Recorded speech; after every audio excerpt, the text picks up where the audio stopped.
The views and opinions expressed by Pete Moxley and Poophead of the Week do not represent the views of the staff and DJs of 89X, WLNX FM.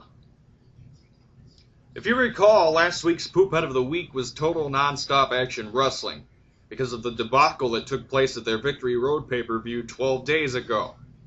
The featured main event match of Jeff Hardy vs. Sting lasted only 1 minute and 28 seconds, because Jeff Hardy was physically unfit and unable to wrestle.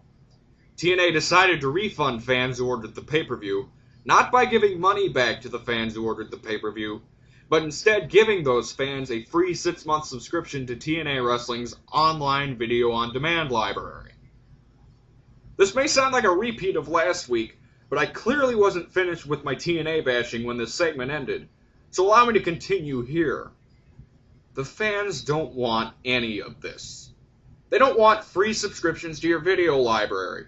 It only reminds the fans how good things used to be before you sold your souls to bigger names who did bigger and better things in other companies, where backstage business was run just a little bit more consistently. You sold your soul for ratings, and you can't get past a 1.4 on Thursday nights. Fire Vince Russo. Let him go.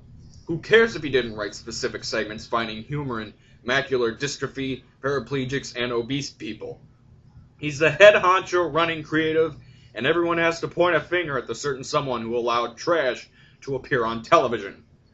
Dutch Mantel, who was a part of the creative team in TNA for 6 years and worked with Russo for 3 years, said in an interview that the people who booked the weekly TV shows didn't speak the language of wrestling, which is what people tune into to watch in the first place. They want athleticism, not soap opera theatrics. Especially not soap opera theatrics with massive egos who wasted their 15 minutes of fame 5 to 10 years ago. Fans also don't want unsober wrestlers with personal and legal issues that can't get settled ASAP to hog the spotlight in place of much younger guys who deserve their push in the business. There's a reason guys who are over 40 years old are sometimes considered to be washed up.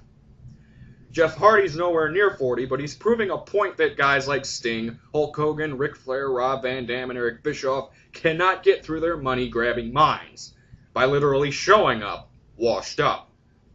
To reiterate a point from last week, Jeff Hardy needs rehabilitation, or he needs to be fired. An article on Bleacher Report says the company will make a decision regarding Hardy's future with TNA, but they must first get the new wrestling storylines to take shape.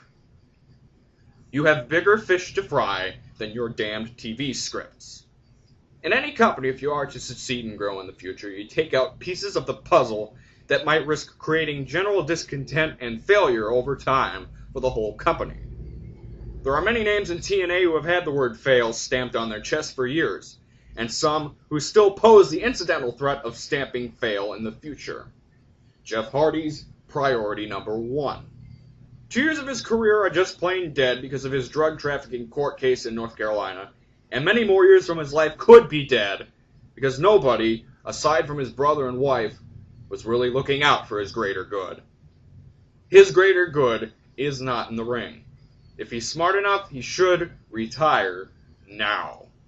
There are already many reasons the company might be bought in the next couple of years, and TNA should seriously think about implementing a drug policy before one man's fall from grace at the hands of his addictions and his demeanor swallow this sinking ship whole.